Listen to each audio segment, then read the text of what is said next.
जैसे जैसे विधानसभा चुनाव नजदीक आ रहे हैं वैसे वैसे जिले में राजनीतिक माहौल गर्म होता जा रहा है। जहां आगामी चुनाव को अनकरीब देखते हुए अब नेताओं के बीच कार्य को लेकर श्रेय लेने की होड़ मच गई है और कार्य का श्रेय लेने के चक्कर में नेताओं की जुबानी जंग भी तेज हो गई है। अभी पिछले दिनों अन्य पिछड़ा वर्ग कल्याण आयोग अध्यक्ष एवं बालाघाट विधायक गौरीशंकर बिसेन ने नगर के सर्किट हाउस में एक पत्रकार वार्ता का आयोजन कर नगर के विभिन्न पुलिया निर्माण, रेलवे ओवरब्रिज की स्वीकृति का स्वयं श्रेय लेते हुए इसे एक बड़ी उपलब्धि बताकर स्वयं की पीठ थपथपाई थी। तो वहीं मोक्षधाम घाट से लेकर जागपुर तक वैनगंगा नदी के ऊपर उच्च स्तरीय पुल निर्माण की जल्द कराए जाने की बात भी कही थी। इस दौरान श्री बिसेन ने जागपुर घाट पुल की स्वीकृति के लिए खनिज अध्यक्ष एवं वारासिवनी विधायक प्रदीप जायसवाल का कोई प्रयास नहीं होने की बात कही थी। तो वहीं पत्रकार वार्ता के दौरान उन्होंने विधायक श्री जायसवाल पर शब्दों के कई बाण चलाए थे, जिस पर वारासिवनी विधायक प्रदीप जायसवाल ने बड़ा पलटवार किया, जिन्होंने शुक्रवार को नगर के सर्किट हाउस में एक पत्रकार वार्ता का आयोजन कर वारासिवनी और बालाघाट विधानसभा क्षेत्र में हुए विकास को तो गिनाए ही, वहीं उन्होंने बालाघाट के समस्त स्वीकृत उड़ान पुल, एस्ट्रोटर्फ मैदान, मेडिकल कॉलेज, चिन्नौर चावल जीआई टैग सहित अन्य स्वीकृति को स्वयं की उपलब्धि बताया है।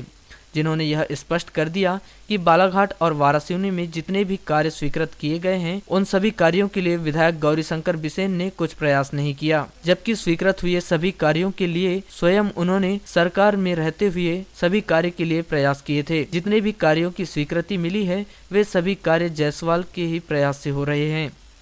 इसके अलावा उन्होंने विधायक श्री बिसेन पर शब्दों के कई बार चलाए, जिन्होंने श्री बिसेन पर दूसरे प्रतिनिधियों की उपेक्षा करने का आरोप लगाया है। तो वहीं उन्होंने श्री बिसेन पर प्रशासनिक अधिकारियों को दबाव में रखने की भी बात कही है। 12 साल 13 साल मंत्री भी रहे हैं। उन्होंने पत्रकार वार्ता लेके जो जागपुर घाट की पुलिया के बारे में ये कहा कि उसमें प्रदीप जायसवाल का कोई लेना देना नहीं है, उसमें पुल के निर्माण में उनका कोई योगदान नहीं। तो ये बहुत ही आपत्तिजनक मुझे लगा कि पिछले 3-4 वर्षों में मैंने जिस तरह से वाराणसी क्षेत्र में कोई ऐसा अकेला जागपुर पुलिया नहीं, इसके अलावा 7-8 पुलिया और भी जो मेरे कार्यकाल में बजट में आई, बजट के माध्यम से उसका टेंडर हुआ, टेंडर होकर काम चालू हो गया और अभी भी माननीय शिवराज चौहान जी के रहते मैंने जो समर्थन लिया उसके चलते भी 4 बड़े पुल स्वीकृत हुए और मेरे पास पूरी डॉक्यूमेंट है जिसमें मैंने शिवराज जी को लिखा, शिवराज जी का पत्र आया जिसमें जो 3 पुलियाओं के बारे में लिखा था, तीनों पुलिया एक साथ बजट में है। उसके अलावा फ्लाईओवर भी स्वीकृत हो गया है। तो मेरे पास जो बजट का भाषण है, बजट के भाषण में मैंने शिवराज जी को धन्यवाद भी दिया उसमें कि किस तरह से स्वीकृत हुआ ये कहा। और जागपुर की जो बात कर रहे हैं कि 2008 में मैंने घोषणा किया था, तो आप भी समझ सकते हो 2008 को 12 साल हुआ है। 12 साल पहले की कोई घोषणा आपने किए होंगे, लेकिन काम स्वीकृत हो रहा है 2022 में। तो मेरा ये कहना है कि आप मेरे क्षेत्र में हस्तक्षेप कर रहे हो व्यवस्थित में। आप वरिष्ठ नेता हो, आपको अपनी मर्यादा रखना चाहिए। दूसरा, एक सामान्य विधायक दूसरे क्षेत्र के होते हैं उनका भी सम्मान करना चाहिए, प्रोटोकॉल होता है और उस प्रोटोकॉल का भी सम्मान करना चाहिए और कोई बताने की आवश्यकता नहीं होना चाहिए। लेकिन अभी जो उनके सरगरे तरीके की जो हरकतें चल रही हैं उनके बारे में जैसे पूरे जिले में उनके बारे में कहा जा रहा है कि भाव का संगठन खराब हो गया है और मेरे पहले कई पूर्व नेताओं ने भी कहा है, हमारे बड़े अधिकारी भी कह रहे हैं कि मानसिक संगठन खराब हो गया है। लेकिन हमने अपनी मर्यादा में हमेशा हमने सम्मान किया, दूसरा नहीं होगा। लेकिन मर्यादा का पालन करने का ठेका अकेला मेरा नहीं है। अगर मर्यादा का पालन नहीं करेंगे तो फिर हमारे भी हाथ पर हाथ बनेंगे ना, हमारा हमको बोलते आता है। तो जागपुर घाट पूर्णतः मेरी देन है। जागपुर में जिस तरह से मैंने घोषणा किया था, आज घोषणा के अनुरूप मैंने स्वीकृत करा के लाया। तो जागपुर घाट के अलावा मैंने शिवराज चौहान जी को जो लेटर लिखा था, 4-5 पत्र है मेरे पास, उनका भी पत्र है, उसमें तीनों पुल का उसमें उल्लेख किया गया है और जैसा उल्लेख है तीनों पुल बजट में आए। ये तो अकेले जागपुर की बात करते हैं, हम कहते हैं आपने वारासिवनी खंडवा की पुलिया के बारे में क्यों नहीं कहा, आपने रामपाली बिल्डिंग की पुलिया के बारे में क्यों नहीं कहा कि मैंने करा। आप ये बोलते हो इंडोर स्टेडियम में मैंने बनाया वाराणसी में। आज फ्लाईओवर की जो बात करते हैं, हमें आप सब पत्रकार हैं, सब बुद्धिजीवी आते हैं। मेरा दावा है कि यहाँ जो फ्लाईओवर बना है ये पूरे गुड्डा जायसवाल के देना, जब मैं मंत्री था देव साहब। और जिला यातायात सप्ताह में मैं भाषण दिया था, मैंने जिला स्तर का कि आज 2-2 घंटा जाम लग रहा है सरेखा में, उसमें 2-2 घंटा जाम लग रहा है। यहाँ तक कि वाराणसी में गर्रा चलता हूँ रेलवे क्रॉसिंग, वहाँ भी 1 घंटा जाम लग रहा है। तो मैं इस नाते में मेरा पूरा प्रयास रहेगा कि मैं शासन को बजट में शामिल करा के इन तीनों फ्लाईओवर को उसको सर्वप्रथम पूरी प्राथमिकता के साथ मैं इसको स्वीकृत कराऊंगा। और मैंने ये भी कहा था, हालांकि मेरे स्वीकृति लाने का जो प्रयास है ये उसी तरह का प्रयास होगा जैसे मकान में आग लगने के बाद हम कुआं खोदने आ रहे। मतलब फ्लाईओवर तो आपको 10 साल पहले बन जाना था, फ्लाईओवर 10 साल पहले बन जाना था, आज हम बनाने जा रहे हैं। मतलब आग लगने के बाद कुआं खोदने जैसी बात मैंने भाषण में कहा। और उसके बाद माननीय मुख्यमंत्री को पत्र लिखा कोस्मी के बारे में, सरेगा के बारे में, और सारी तैयारी करके वो जो किया गया प्रयास है उसका फल है कि आज बालाघाट जिले में 6 फ्लाईओवर स्वीकृत हो गया है। उस समय तो मात्र विधायक थे, इनका कहीं कोई योगदान नहीं। वहीं आयोजित इस पत्रकार वार्ता के दौरान बातों ही बातों में वारासिवनी विधायक श्री जायसवाल ने बालाघाट विधायक श्री बिसेन के खिलाफ कई बार असंसदीय भाषा का प्रयोग करते हुए उन्हें मानसिक रूप से बीमार बताया है। हमारा यही कहना है कि कोई कुत्ता अगर पागल हो गया है, अगर वो बाहर चलते लोगों को बार बार काटेगा तो उस कुत्ते को भी लोग मारेंगे और घर वाले के ऊपर भी 4 पत्थर मारेंगे। आने वाला चुनाव 2000 साल में बचा है, या तो उस कुत्ते को बांध के रखा जाए जो बार बार लोगों को काट रहा है। ये बहुत आपत्तिजनक, पूरे जिले में छवि खराब हो गई। और अन्यथा 2023 का चुनाव अगले साल ये जो पागलपन है, बना हुआ पागलपन है, ये जनता ठीक कर देगी उसको।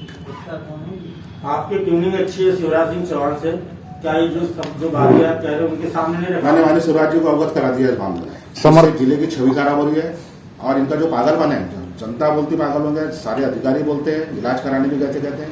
लेकिन मुझे यही है, जैसे मैंने कहा कि राह चलते को कोई कुत्ता बार बार काटेगा तो जनता चुप नहीं रहेगी, तो पत्थर मारेगी, उस कुत्ते को मारेगी, उसके परिवार के जो लोग हैं उनको भी भुगतना पड़ेगा। हाँ ठीक है ना, मैं सरकार को समर्थन दिया, इसमें कोई शक की बात नहीं।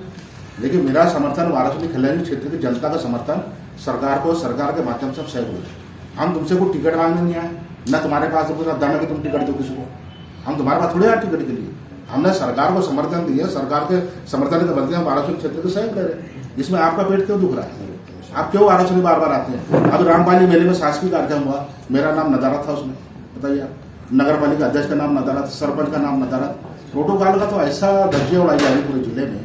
और बड़ी अफसोस की बात है कि हमारे सारे अधिकारी उनके दबाव में रहते हैं। राज्य मंत्री का तो उन्हें गद करके रख दिया, राज्य मंत्री के हमारे, तो इससे पूरे जिले की छवि खराब। शुरुआत हमारे मेरे कांग्रेस सरकार थी और मैंने शुरुआत किया था। मैंने उस बात को स्वीकार किया था कि आज हम फ्लाईओवर की जो स्वीकृति के लिए प्रयास करने में जा रहा हूँ, ये उसी प्रकार का होगा कि मकान में आग लग गई और हम कुआं खोदने जा रहे हैं, 2-2 घंटे चक्का जाम रहा है। मेरा दावा है कि इनके मंत्री के जितना मौका इनको मिला है, फ्लाईओवर बालाघाट जिले के फ्लाईओवर बन चुके होना, अब तक बन जाना था। स्टोटर अब तक बन जाना था। स्विमिंग में स्टोटर 10 साल पहले बन गया, स्विमिंग पूल अभी तक नहीं बना है। बताइए, गाड़ गए तो धीरे धीरे काम तो आज निकल हो गई होगा, लेकिन 10 साल का काम 35 साल में नहीं हो रहा। ये तुम्हारी सोच बताती है कि तुम नहीं चाहते विकास का कार्य। वहीं उन्होंने श्री बिसेन को आड़े हाथों लेते हुए श्री बिसेन की पूर्व में की गई विभिन्न घोषणाएं गिनाई, जिन्हें अब भी अधूरा बताया है। उन्होंने आरोप लगाते हुए कहा कि श्री बिसेन 2 बार सांसद, 7 बार विधायक और मंत्री रहे हैं, लेकिन उन्होंने क्षेत्र के विकास के लिए जानबूझकर कुछ कदम नहीं उठाया है। वहीं इस दौरान श्री जायसवाल ने अपने और विधायक श्री बिसेन द्वारा किए गए विभिन्न कार्यों की तुलना करते हुए अपनी विभिन्न उपलब्धियां गिनाई। तो वहीं उन्होंने अन्य जिलों के विकास कार्यों की तुलना बालाघाट जिले से करते हुए बालाघाट जिले से ज़्यादा वारासिवनी क्षेत्र में विकास कार्य होने का दावा किया है, जहां उन्होंने विकास कार्यों के मामले में बालाघाट की उपेक्षा वारासिवनी क्षेत्र को बेहतर बताया है। इस दौरान श्री जायसवाल ने चिन्नौर चावल, जीआई टैग, नल जल योजना सहित अन्य मुद्दों पर बेबाकी से जवाब देते हुए विधायक श्री बिसेन की जमकर निंदा की। मंत्री रहने के बाद मैं हट गया, लेकिन मैं हट गया, मंत्री पद से हटा हूँ, लेकिन मेरा सब जो किया जा रहा है, जो वो श्रेय मेरे वहां से मिल सकता है। हमारे बाजू में सिवनी जिला है, सिवनी जिला में 12 साल पहले स्टोटअप आके रखा, और ये 12 साल मंत्री रहने के बाद तो स्टोटअप नहीं ला पाए। 1.5 साल के मेरे कार्यकाल के देने के यहाँ पर स्टोटअप भी आया, लेकिन आप देखिए मेरे हटने के बाद 7.5 करोड़ रुपए की स्वीकृति आने के बाद टेंडर हो गया, लेकिन स्टोटअप अब तक नहीं बन पाया। ये किसकी देना पड़ेगा? स्विमिंग पूल की घोषणा की 15 साल हो गए का, आज 15 साल में स्विमिंग पूल नहीं बना पाए। आज बूढ़ी से लेके कनकी तक की पुलिया के बारे में इन्हें कितनी बार घोषणा कर दी, लेकिन बूढ़ी से कनकी के बीच के पुलिया आज तक बजट में नहीं ला पाए। बात करते हुए वाराणसी की बात करते, इन्हें बालाघाट जिले में क्या शक्कर कारखाना क्यों नहीं लगा? आज तक शक्कर कारखाने का पता नहीं है। चिन्ह और चावल की बात करते हैं, आप कितना बड़ा धूर्त है, धूर्तगिरी बता रहा हूँ मैं। अरे आम जनता को कितना गुमराह करने का प्रयास हो रहा है। आज चिन्नौर का GI टैग अगर आया है, ये गुड्डा जायसवाल के देने है। मेरे पास पूरे कागज है मेरे पास कि मैंने किस तरह वैज्ञानिकों की बैठक लिया, मूर्छा ने बैठक लिया। मैंने अपने वैज्ञानिकों को दिल्ली भेजा, अपने वैज्ञानिकों को बॉम्बे भेजा मैंने, ताकि GI टैग की तैयारी करके वहाँ जो बॉम्बे में हमारा मुख्यालय है उसके माध्यम से GI टैग मिला है। ये तो मात्र उस समय विधायक थे। ये सारा मेरा समय का किया जा रहा है जो चिन्नौर का GI टैग आया। और जब मैंने पूरा GI टैग होने के बाद मैंने पूरे पत्रकार वार्ता भी लिया, हर तरह से मैंने लोगों को अवगत भी कराया। तो ये 1.5 साल के कार्यकाल के देने की GI टैग आया है। इसमें माननीय हमारे गौरशंकर बिसेन जी का, उनको इसके बारे में ABCD भी नहीं मालूम थी GI टैग के बारे में। ये झूठा श्रेय ले रहे हैं बस। आज PHE की बात करते हैं, नल जल योजना बालाघाट की देखिए आप, 100 करोड़ की नल जल योजना, अब तक लोगों को पानी नहीं मिला। और हमारे वाराणसी की नल जल योजना है ना 2200 करोड़ की, हमने 3 साल में चालू कर दी। आज घर में 24 घंटा वाराणसी में पानी मिल रहा है। लेकिन ये PHE मंत्री रहे, 12 साल मंत्री रहे, आज बालाघाट के लोगों को पानी नहीं मिल रहा, लालबर्रा के लोगों को पानी नहीं मिल रहा है। पानी की टंकी बनी तो पाइपलाइन फूट गई पूरी, लेकिन अब तक चालू नहीं हो पाई। ये वाराणसी के विकास की बात करते हैं। ये विधायक है कहाँ के? बालाघाट जिले के विधायक है कि बालाघाट शहर के? आज मेरे कार्यकाल में उत्कृष्ट मैदान लावारिस पड़ा आदमी। आज मैं मंत्री रहता, मेरा कार्यकाल आज भी रहता उत्कृष्ट मैदान में, जैसे मैंने रानी अवंतीबाई स्टेडियम वाराणसी में बनाया, ऐसा मेरा प्रस्ताव उत्कृष्ट मैदान में रानी अवंतीबाई जैसा स्टेडियम बनाने का था। क्या किया 12 साल में? हाँ 3 साल में क्या कर लिए? इंडोर स्टेडियम तक नहीं बना पाए। वहीं पत्रकार द्वारा पूछे गए एक सवाल का जवाब देते हुए उन्होंने बताया कि आगामी चुनाव में वे क्षेत्र की जनता से पूछकर ही किसी पार्टी के बैनर तले या फिर निर्दलीय चुनाव लड़ेंगे। उन्होंने बताया कि उन्हें कांग्रेस को छोड़कर लगभग सभी पार्टी के प्रस्ताव आ रहे हैं, लेकिन वे जनता से पूछकर ही किसके साथ जाना है यह वह स्वतंत्र लड़ना चाहेंगे। देखिए अभी हमारा विकल्प पूरा खुला हुआ है। आपको याद होगा मैं जब चुनाव जीता था, रात को 3:30 बजे रिजल्ट आया था, आप ही सबने मुझसे पूछे थे कि आगे क्या रुकेगा। मैंने क्या कहा था कि भाई जो सरकार बनेगी मैं उसको समर्थन करूँगा। चुनाव जीतने के 2 मिनट बाद की बात है, और मैंने कांग्रेस को समर्थन दिया। लेकिन कांग्रेस सरकार 1.5 साल में गिर गई, तो मुझे अपने क्षेत्र के विकास को देखते हुए, क्षेत्र के भविष्य को देखते हुए निर्णय लेना पड़ा, और मैंने नई सरकार को समर्थन दिया। और नई सरकार के समर्थन से मैं अपने क्षेत्र में काम ले रहा हूँ 2023 तक। उसके बाद जो स्थिति बनेगी, आज कांग्रेस को छोड़ के सारी पार्टियां मेरे संपर्क में, सभी लोग चाहते हैं मैं उनके टिकट से लड़ूँ, इससे लड़ूँ। पिछले बार भी सारी पार्टियां संपर्क की थी।